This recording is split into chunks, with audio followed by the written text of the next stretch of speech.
Bismillahirrahmanirrahim. Assalamualaikum warahmatullahi wabarakatuh.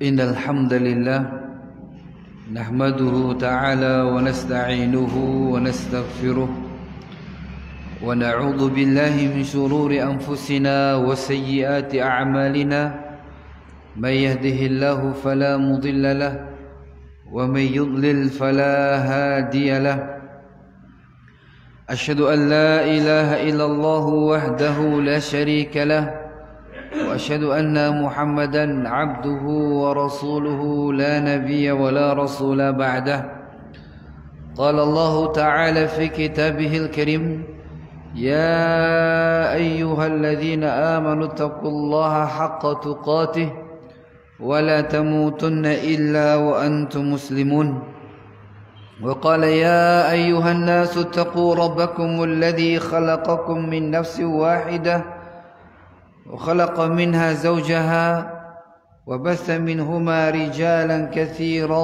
ونساء واتقوا الله الذي تساءلون به والأرحام إن الله كان عليكم رقيبا. Jamaah pengajian yang semoga senantiasa dimuliakan Allah Subhanahu wa taala. Tidak bosan kita terus bersyukur kepada Allah Subhanahu wa taala atas nikmat dan karunia-Nya, terlebih di bulan yang mulia ini, yaitu bulan Ramadan, yang dahulu para sahabat, para tabi'un, tabi'ut tabi'in dan orang-orang yang mengikuti jejak melangkah mereka selalu mendambakan, selalu merindukan datangnya bulan Ramadan. Bahkan mereka tidak pernah melupakan bulan Ramadan dalam kehidupan mereka, walaupun mereka sedang di luar bulan Ramadan. Saking rindunya mereka terhadap bulan Ramadan, karena mereka masih mengingat apa yang mereka lakukan, ibadah-ibadah yang mereka lakukan di bulan Ramadan. Ibadah-ibadah yang mereka lakukan di bulan Ramadan, mereka ingat hanya karena takut amalan-amal yang dilakukan itu ternyata tidak diterima oleh Allah Subhanahu wa taala.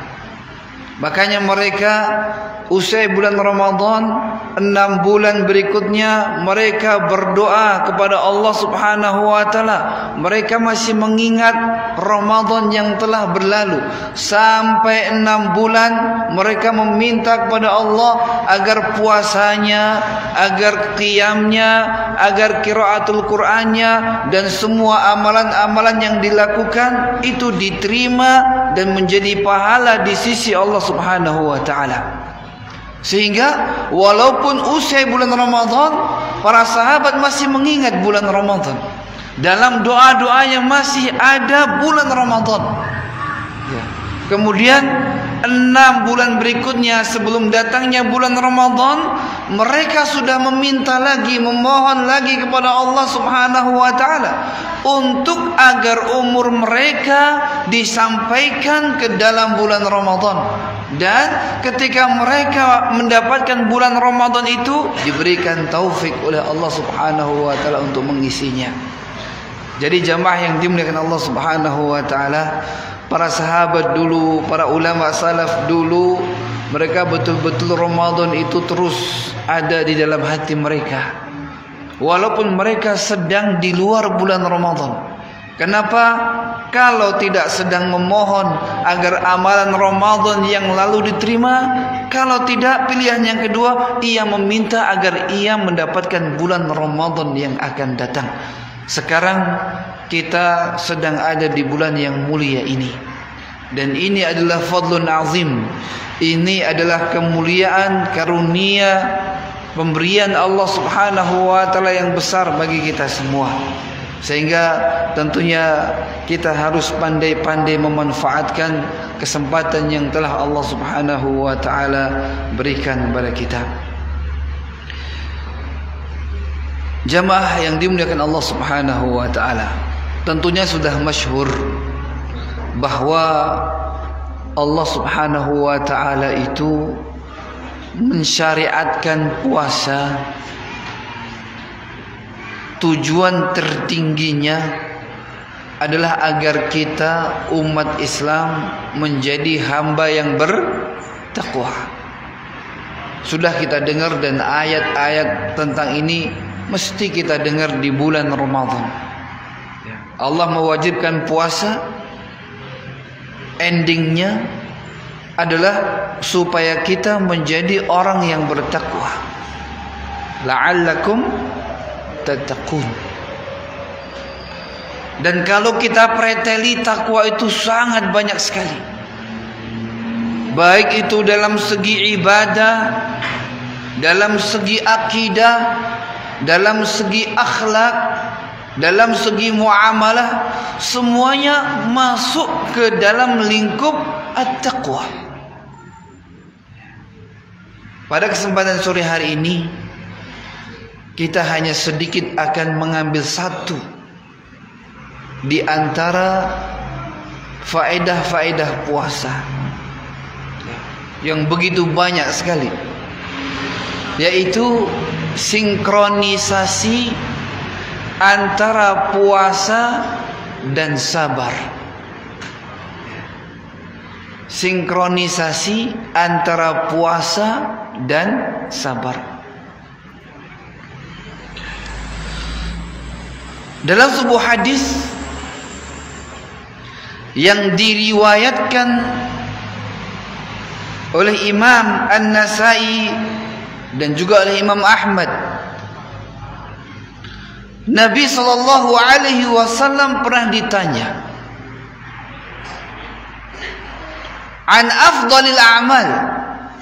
Nabi pernah ditanya tentang amal apa yang paling utama. Dan tentunya konteks seperti ini sudah sering ditanyakan pada Nabi SAW. Banyak di antara sahabatnya itu yang semangat ibadah, bertanya tentang amalan apa yang harus dia lakukan, dan Rasulullah SAW bisa menjawab dengan berbagai macam jawaban. Antara sahabat yang satu dengan sahabat yang lainnya, dengan melihat kondisi sahabat yang bertanya itu, apa yang perlu dibenahi dari sahabat saya ini. Sehingga ketika ada orang sahabat yang bertanya tentang ayu a'malil afdal, tentang apa amalan apa yang paling mulia yang harus dilakukan, maka Rasulullah SAW berbeda-beda menjawab antara sahabat yang satu dengan yang lainnya. Terkadang Rasulullah menjawab as-salatu ala waqtiha. Amalan yang paling afdal adalah salat pada waktunya. Pada hadis ini Rasulullah SAW juga ditanya tentang afdalil a'mal. Maka Rasulullah SAW menjawab, "Alaika bis-shaum fa innahu la 'idla lahu." Kata Rasulullah, baik di bulan Ramadan atau di luar bulan Ramadan, kalau kamu pengen ibadah yang paling afdal itu, kata Nabi, alaika bis-shaum, hendaknya kamu ibadah puasa. Lalu kata Nabi SAW melanjutkan, fa innahu la 'idla lahu, karena sesungguhnya ibadah puasa itu adalah ibadah yang tidak ada yang bisa menyamainya. Tidak ada ibadah lain yang bisa menandinginya.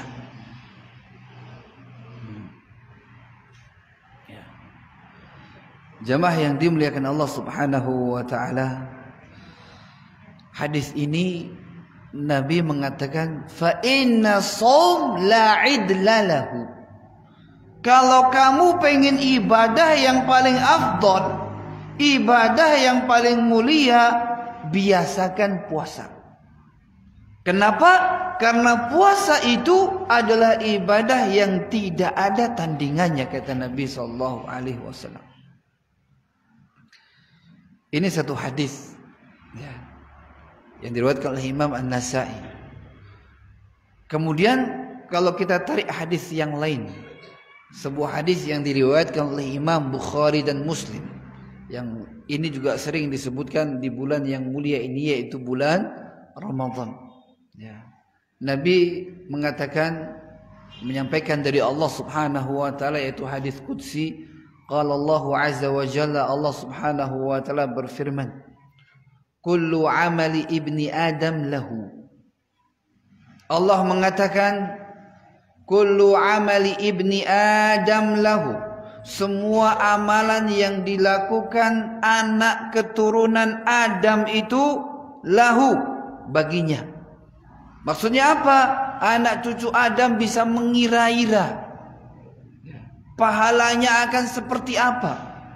Karena semua amalan-amalan itu Allah Subhanahu wa taala kebanyakan janjikan dengan sekian balasan, dengan sekian kali lipat ya.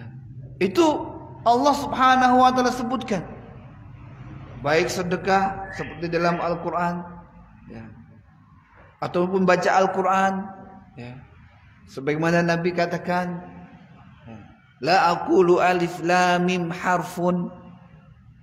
Aku tidak mengatakan pahala orang yang membaca, ngaji, baca Al-Quran itu alif lam mim itu satu huruf. Tetapi alif itu apa? Harfun, lam itu harfun, mim itu harfun. Sedangkan kata Nabi mengatakan bahwa satu huruf itu ditulis berapa? 10 kebaikan. Maka alif lam mim itu bisa dibayangkan berapa? 30 kebaikan. Itu ibadah-ibadah. Sedekah juga sama, dilipat gandakan menjadi 10 kali lipat, 100 kali lipat, 70 kali lipat, bahkan 700 kali lipat. Itu bisa membayangkan.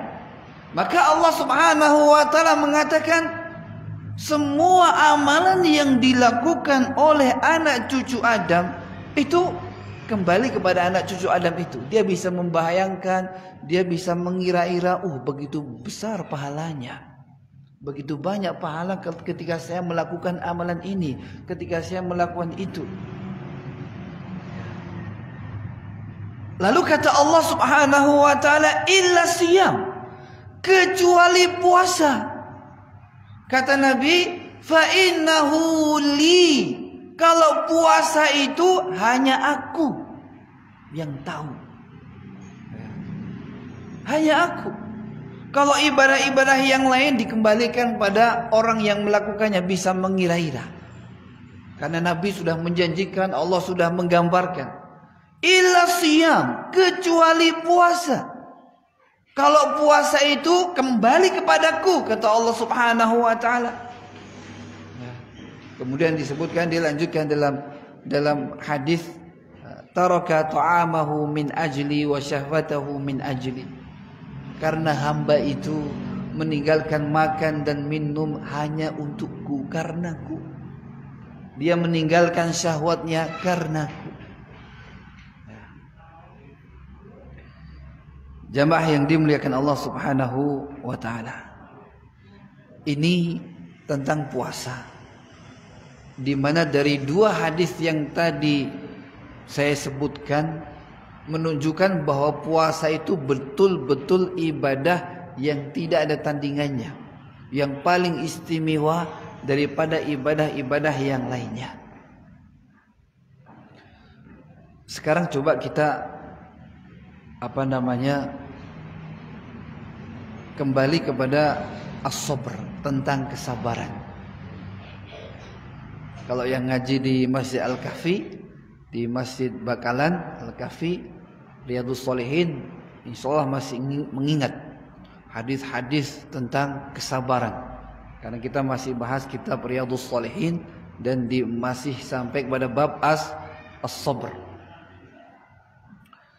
Sekarang kita kembali kepada definisi sabar dan kenapa Allah Subhanahu wa taala perintahkan dalam Al-Qur'an agar manusia sering bersabar. Bahkan di antaranya yang sangat terang Ya, Allah Subhanahu wa taala perintahkan manusia, wasta'inu bis-sabri was-shalah.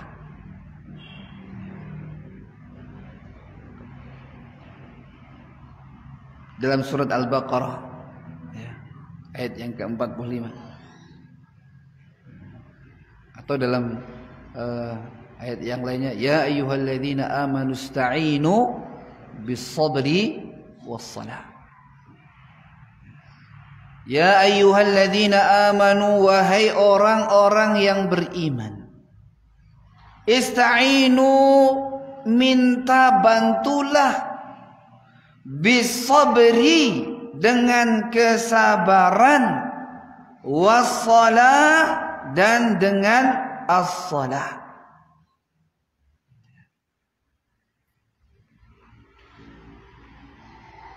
Dan dalam ayat yang lainnya, kalau tadi Nabi menggambarkan, ya, dalam hadis yang diriwayatkan oleh Imam Bukhari Muslim tadi, bahwa pahala puasa itu adalah pahala yang tidak ada tandingannya, karena manusia sampai tidak bisa ngitung. Hanya Allah yang akan membalas sendiri, sampai-sampai manusia tidak akan bisa menghitung seberapa banyak yang Allah akan berikan kepada orang yang berpuasa.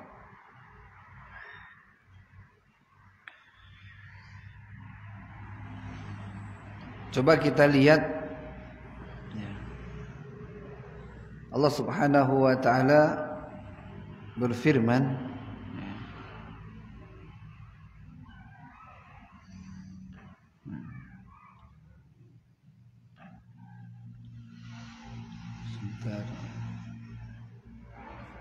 dalam suratnya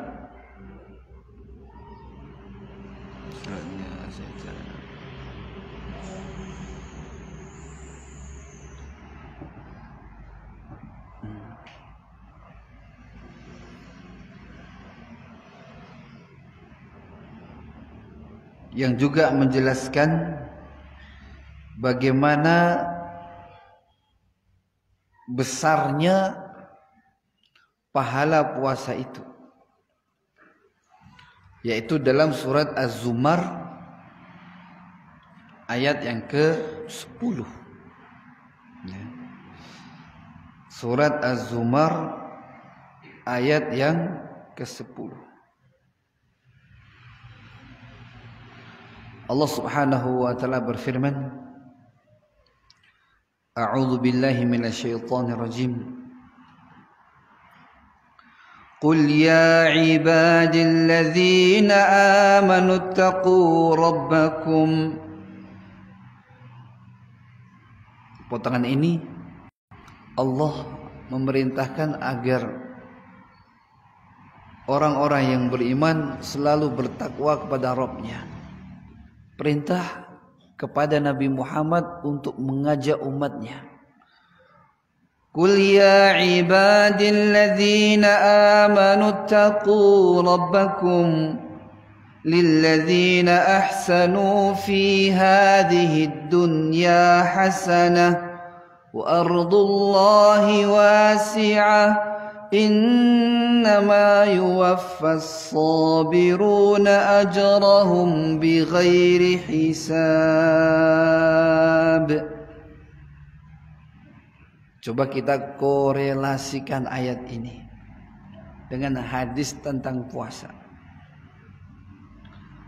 Qul ya ibadilladzina amanu taqu rabbakum, katakanlah wahai Muhammad kepada hamba-hamba yang beriman, manusia-manusia yang beriman, ittaqu rabbakum, agar orang-orang yang beriman itu selalu bertakwa kepada Allah Subhanahu wa taala. Kemudian Allah berikan stimulus, lilladzina ahsanu fi hadhihi dunya hasanah. Orang yang selalu berbuat baik itu dalam kehidupan dunia mereka juga akan mendapatkan kebaikan.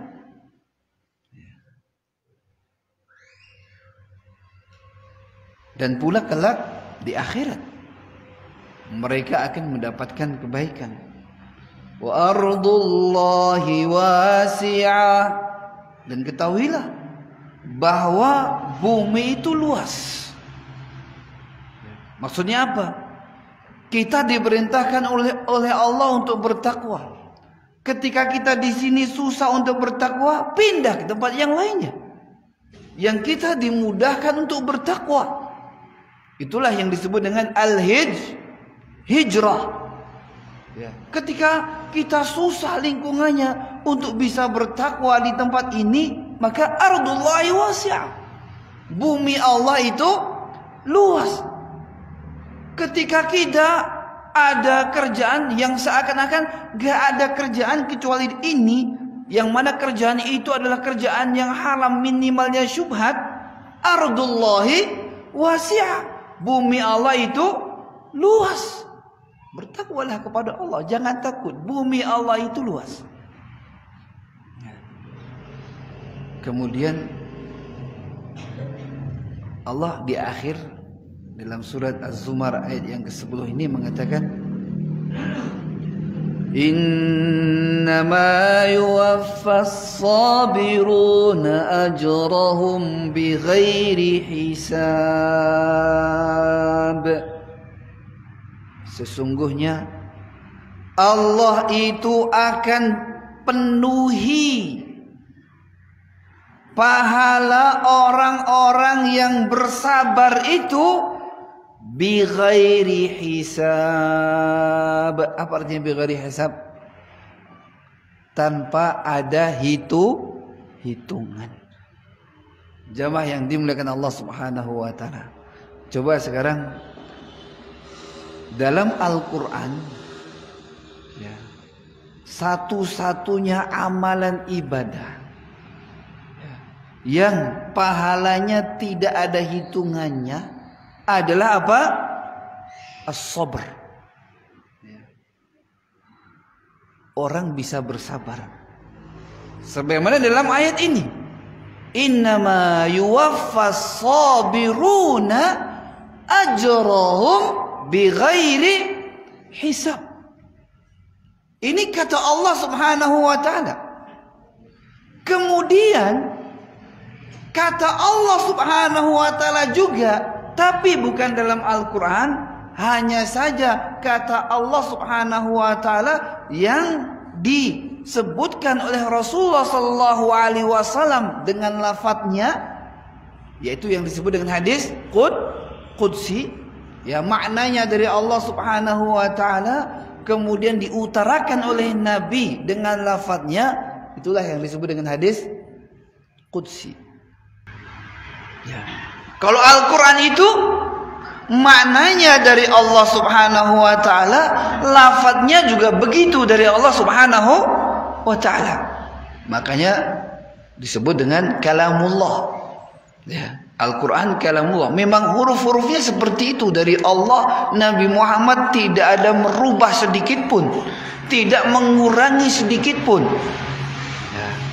Kalau hadis qudsi itu lafadznya, ungkapannya dari Nabi kita Nabi Muhammad, tapi maknanya dipastikan langsung dari Allah Subhanahu wa taala. Makanya hadis qudsi itu Nabi mengatakan qala Allah taala, Allah mengatakan. Lalu bedanya apa hadis qudsi sama hadis biasa? Kira-kira. Ya. Kalau hadis qudsi tadi disebutkan, hadis qudsi itu adalah hadis yang lafadznya dari Nabi, maknanya dipastikan langsung dari Allah. Ya. Kalau hadis biasa yang tidak disebut hadis qudsi, yang mana langsung riwayat mengatakan qala Rasulullah sallallahu alaihi wasallam. Tapi kalau hadis qudsi kan qala Rasulullah sallallahu alaihi wasallam fi ma yarwihi an rabbih. Rasulullah sallallahu alaihi wasallam bersabda mengambil riwayat dari Rabbnya. Itu hadis qudsi. Atau qala Rasulullah sallallahu alaihi wasallam qala Allah taala.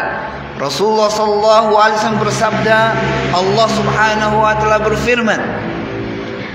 Seperti hadis yang tadi kita sebutkan. Lalu apa bedanya hadis qudsi dan hadis nabawi, hadis yang bukan hadis qudsi? Kalau hadis qudsi adalah hadis yang lafadznya dari Nabi, tapi maknanya dipastikan langsung dari Allah Subhanahu wa taala. Itulah hadis qudsi. Kalau hadis Nabi itu apa? Maknanya tidak dipastikan langsung dari Allah. Dan lafadznya jelas dari Nabi sallallahu alaihi wasallam. Tapi maknanya bisa jadi dari Allah, bisa jadi dari Nabi Muhammad sallallahu alaihi wasallam.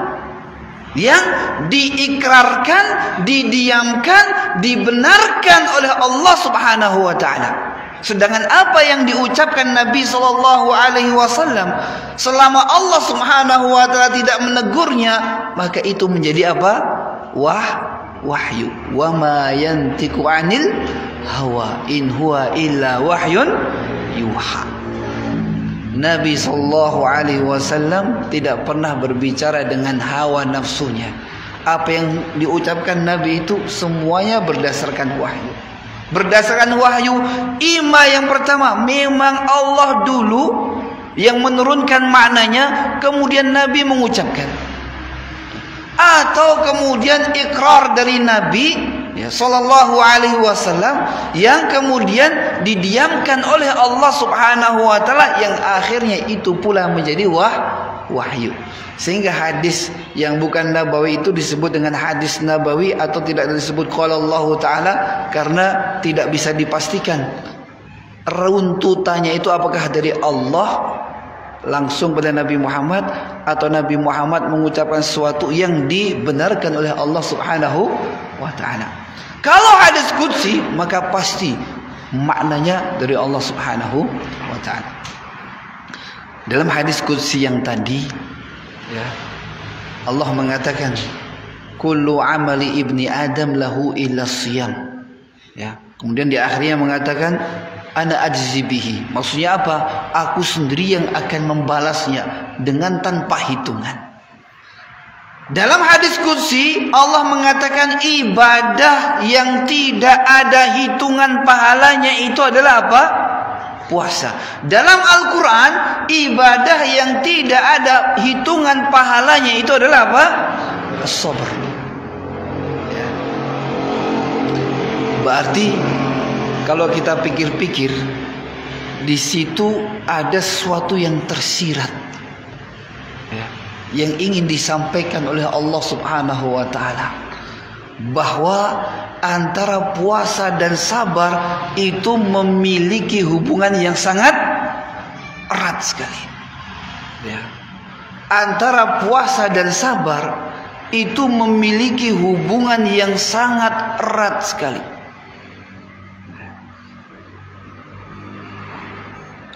Mas-mas yang masih jomblo misalnya, belum nikah, mau nikah belum mampu untuk beli bayar tukon, mahar. Paling kalau minta nasihat orang disuruh apa? Sabar dulu, ya kan? Sabar dulu, sabar dulu. Lihat bagaimana Rasulullah mengatakan di dalam bab nikah, ya syabab. Rasulullah kan pernah memanggil para pemuda, ya syabab, wahai para pemuda, man istata'a minkumul ba'a falyatazawwaj. Wahai para pemuda, pemudi juga, Man istata'a minkumul ba'ah, barang siapa yang sudah bisa nikah, sudah siap nikah, falyatazawwaj, maka segeralah apa? Menikah.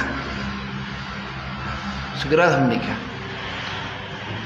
Kemudian kata Nabi, wa man lam yastati' fa alaihi bisyam. Perhatikan. Wa man lam yastati' fa alaihi bisyam. Barang siapa pemuda yang sudah pengen nikah, umur pemuda pengen nikah itu biasanya umur berapa kira? Dulu jangan berapa, Pak? 20 ke atas, Pak ya. 20 sampai 27 itu pengen banget. Ya. Tuh pengen-pengennya, puncak-puncaknya. Istilahnya apa ya namanya? Enggak ada apapun mantep, berani. Enggak punya apa-apa berani. Itu umur 22, 25 itu enggak pikir panjang. Yang penting anak mau nikah. Tapi kalau enggak nikah-nikah sampai 30 tahun ke atas, biasanya banyak pertimbangan, ya enggak, Pak? Sudah enggak mantep lagi. Wah, belum punya ini, wah kerja dulu, kerjain, ngumpulin ini, ngumpulin itu. Enggak semantep dulu ketika umur berapa? 22, 23, 24, 25. Ya. Kalau umur 24, 25 itu pokoknya mantep, enggak punya apa-apa, bismillah. Nah, berangkat maju ngelamar. Nah, itu. Tapi kalau ditunda-tunda sampai 30, pertimbangan, mikir lagi, mikir ini, mikir, akhirnya jadi kelamaan. Maka manfaatkan ketika kita memang betul-betul semangat. Tapi ketika memang belum bisa, kata Nabi SAW, fa'alaihi bisyam. Yang belum bisa, banyak-banyak apa? Puasa. Fa innalahu wija, karena puasa itu ada tameng untuknya. Coba kita bayangkan, apa hubungannya puasa sama sabar? Ini ada tersirat di sini. Ya. Dulu saya punya teman,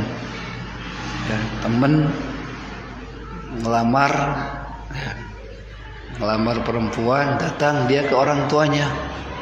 Ya.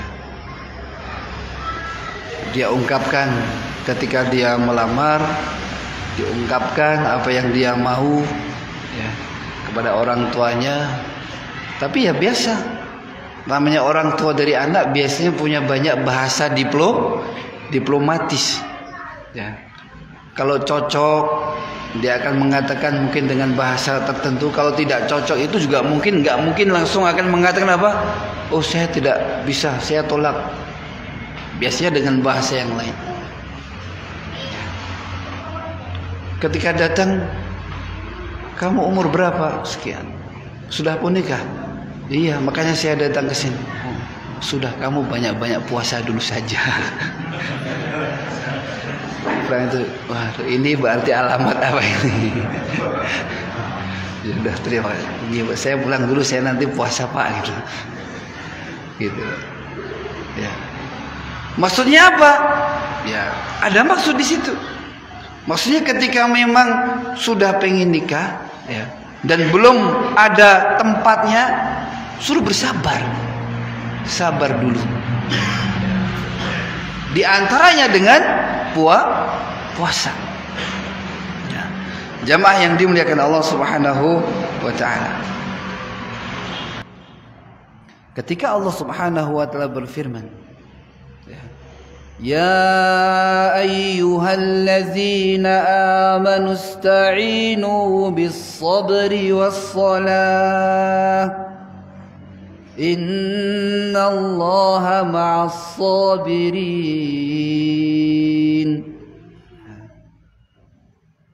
Wahai orang-orang yang beriman, ista'inu, mintalah bantu terhadap sesuatu yang engkau lakukan di dunia ini bis-sabr, dengan kesabaran, wassalah, dan juga dengan ibadah salat. Sebagian para ulama ahli tafsir mengatakan wasta'inu bis-sabri, wasta'inu bis-shaumi was shalah. Sebagian ahlu tafsir mentafsirkan as-sabru, ya ayyuhalladzina amanu sta'inu bis-sabri, artinya apa? Wahai orang-orang yang beriman, banyak-banyaklah puasa dan sholat. Banyak-banyaklah puasa dan sholat. Maka ini sudah mulai mengkerucut bahwa antara puasa dan sabar itu memiliki karakteristik yang sangat mirip, bahkan hampir sama.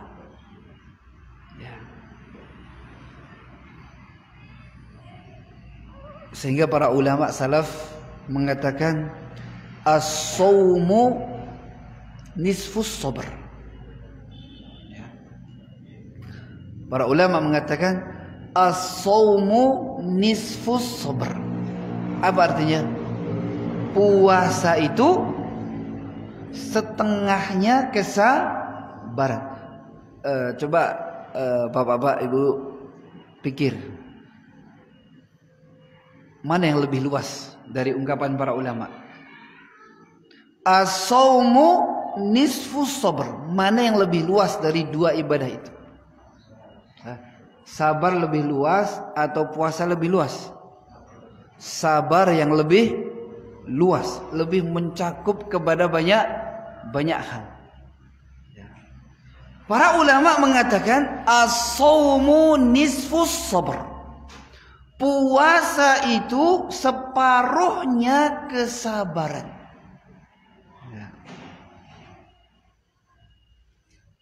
Kenapa separuhnya kesabaran? Karena puasa itu, jamaah yang dimuliakan Allah Subhanahu wa taala, bapak-bapak, ibu-ibu yang semoga dirahmati Allah Subhanahu wa taala,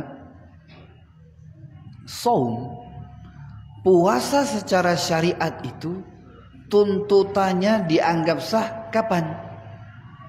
Kapan? Orang puasa dari pagi sampai sore, dari terbitnya matahari sampai tenggelamnya matahari, dianggap sah secara syariat, secara fikih kapan? Kapan? Ketika bisa menahan syahwat perut dan syahwat kemalu itu.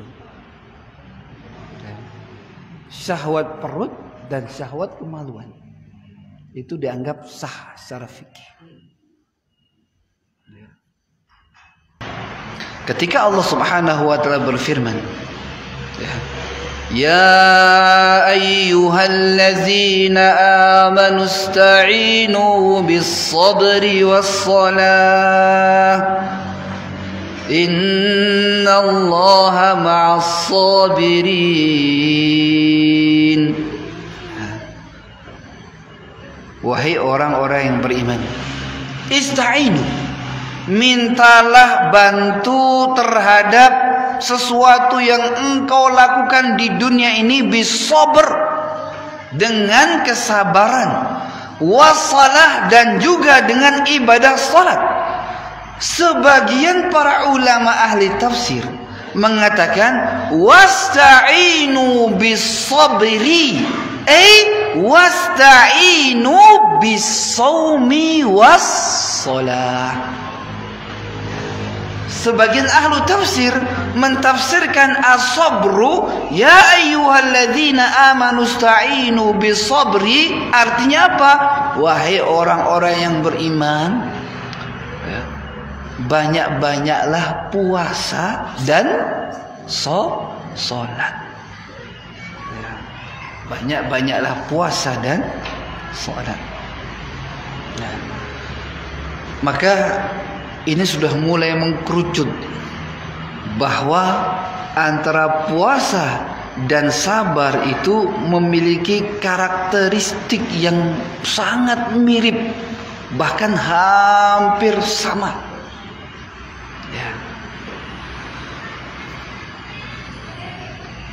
Sehingga para ulama salaf mengatakan as-shaumu nisfus sabr. Ya. Para ulama mengatakan as-shaumu nisfus sabr. Apa artinya? Puasa itu setengahnya kesabaran. Coba bapak-bapak, ibu pikir, mana yang lebih luas dari ungkapan para ulama? As-shaumu nisfus sabr. Mana yang lebih luas dari dua ibadah itu? Sabar lebih luas atau puasa lebih luas? Sabar yang lebih luas, lebih mencakup kepada banyak hal. Ya. Para ulama mengatakan as-shaumu nisfus sabr. Puasa itu separuhnya kesabaran. Ya. Kenapa separuhnya kesabaran? Karena puasa itu, jamaah yang dimuliakan Allah Subhanahu wa taala, bapak-bapak, ibu-ibu yang semoga dirahmati Allah Subhanahu wa taala, saum, puasa secara syariat itu tuntutannya dianggap sah kapan? Kapan? Orang puasa dari pagi sampai sore, dari terbitnya matahari sampai tenggelamnya matahari, dianggap sah secara syariat, secara fikih kapan? Kapan? Ketika bisa menahan syahwat perut dan syahwat kemalu. Itu syahwat perut dan syahwat kemaluan, itu dianggap sah secara fikih.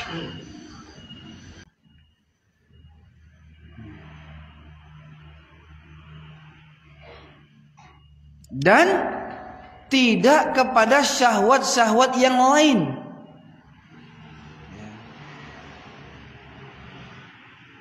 Tidak kepada yang lain.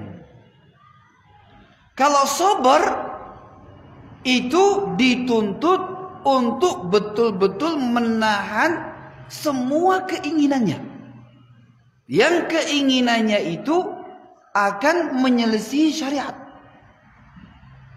Makanya sabar itu lebih luas.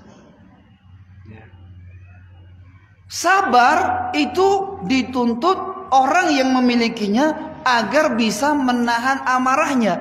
Ketika dia marah-marah, maka batal sabarnya. Dicap, oh berarti orang ini tidak sabar. Kenapa? Karena baru sedikit langsung marah. Orang puasa marah-marah, apakah batal? Tidak. Orang puasa marah-marah tidak batal puasanya. Makanya para ulama mengatakan bahwa as-shaumu nisfu as-sabr. Puasa itu separuh dari kesabaran. Dalam arti puasa itu adalah alat agar orang itu bisa berlatih sabar. Ya. Di antaranya agar dia menahan syahwatnya, baik syahwat untuk makan atau syahwat kemaluan. Tapi dalam masalah emosional tidak menjadi syarat sah puasa. Sedangkan kesabaran menjadi syarat sah. Betul-betul bisa menahan emosional. Yang seharusnya marah, ia bisa tahan marahnya, maka dia baru dikatakan sabar. Sebagaimana kita bahas contoh-contohnya dalam kitab Riyadhus Shalihin, bagaimana Nabi memberikan contoh-contoh orang yang sabar itu seperti apa. Makanya jamaah yang dimuliakan Allah Subhanahu wa taala, inilah kenapa para ulama mengatakan as-shaumu nisfu as-sabr. Puasa itu separuhnya kesabaran. Kenapa separuhnya? Karena puasa dianggap sah ketika seorang bisa sabar menahan nafsunya. ya, nafsunya. Kalau sabar, dianggap orang itu bisa bersabar ketika bisa nahan nafsunya dan amarahnya. Jadi ketika orang bisa nahan nafsunya, itu bisa baru disebut dengan orang yang berpuasa. Orang bisa nahan nafsu dan amarahnya, itu baru sampai derajat apa? Orang sabar. Nafsunya bisa ditahan, amarahnya juga bisa dicegah. Nah, itu baru dapat label apa? Sabar.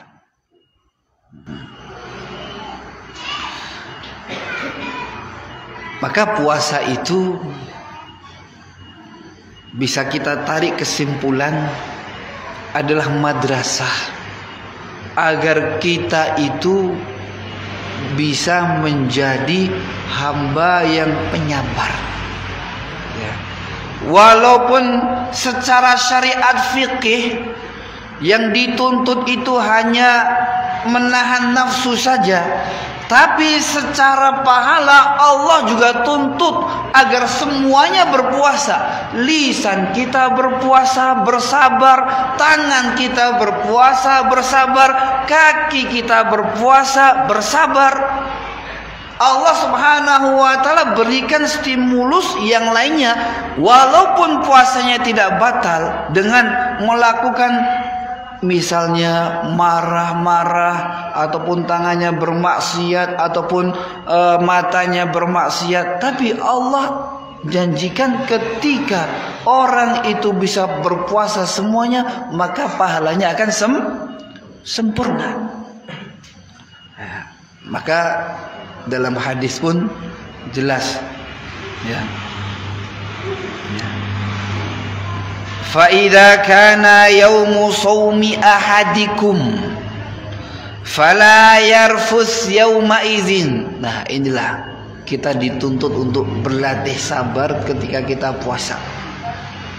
فَإِذَا كَانَ يَوْمِ أَحَدِكُمْ, apabila kalian wahai umat Islam sedang berpuasa, fala yarfuth, maka janganlah ucapkan ucapan-ucapan yang kotor. Ya. Apakah batal kalau mengucapin yang kotor? Tidak. Tapi bisa jadi pahalanya berkurang.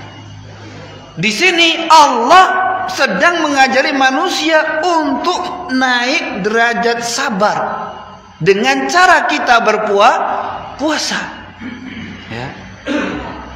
Bahkan wala yaskhab, jangan angkat suara tinggi-tinggi, jangan bentak-bentak. Ya. Ini kita dilatih untuk mengatur emosi. Fa in sabahu ahadun au qatalahu, kalau ada yang mencelamu wahai engkau yang sedang berpuasa, au qatalahu, atau ngajak duel, ngajak kelahi sedangkan engkau sedang puasa, falyaqul, maka katakanlah, innimruun shaim, aku sedang puasa, aku sedang berlatih sabar.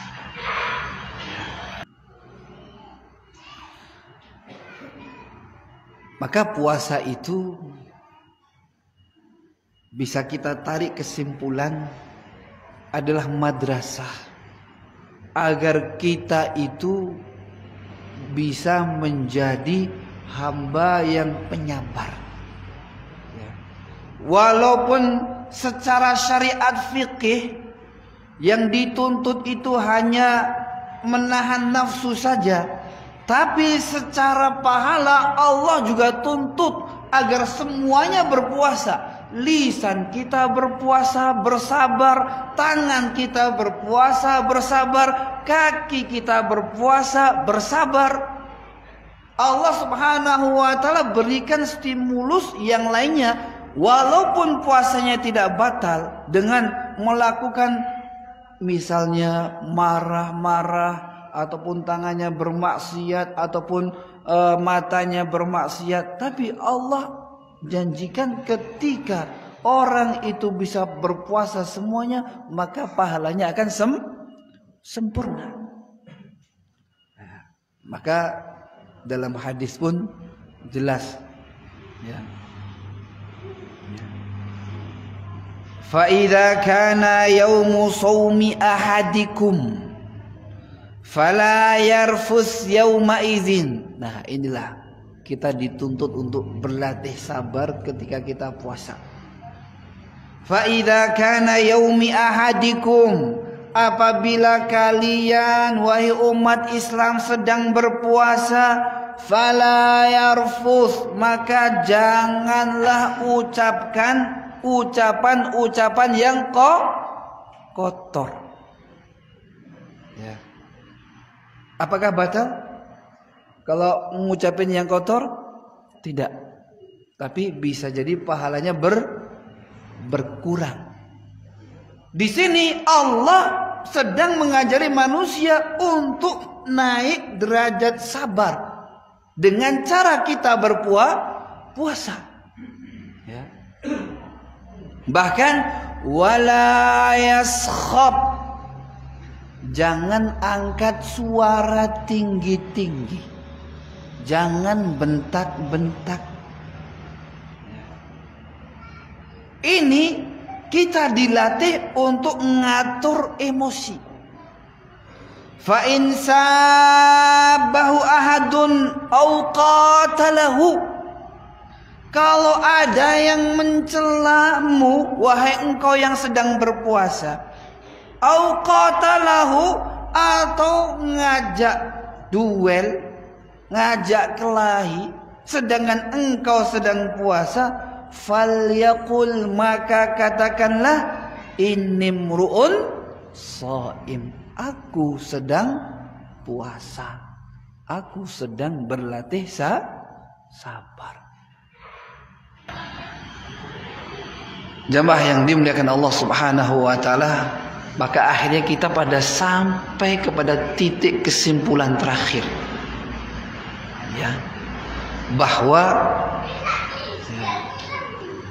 tujuan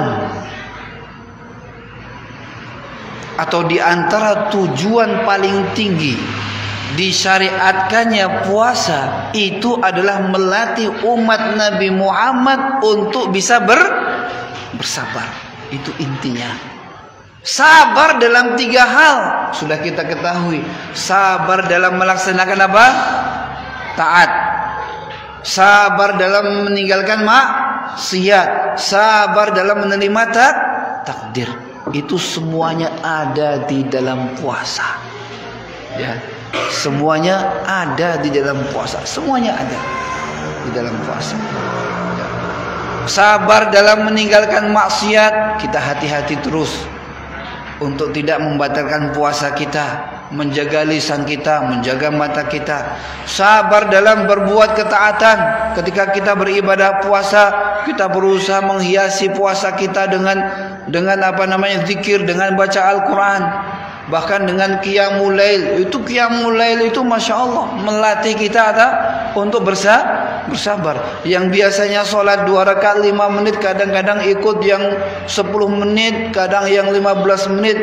Itu terkadang kita harus menyabar-nyabarkan. Itulah latihan madrasah agar kita itu bisa bersabar. Nah, Tayyib, mungkin ini sudah masuk ya.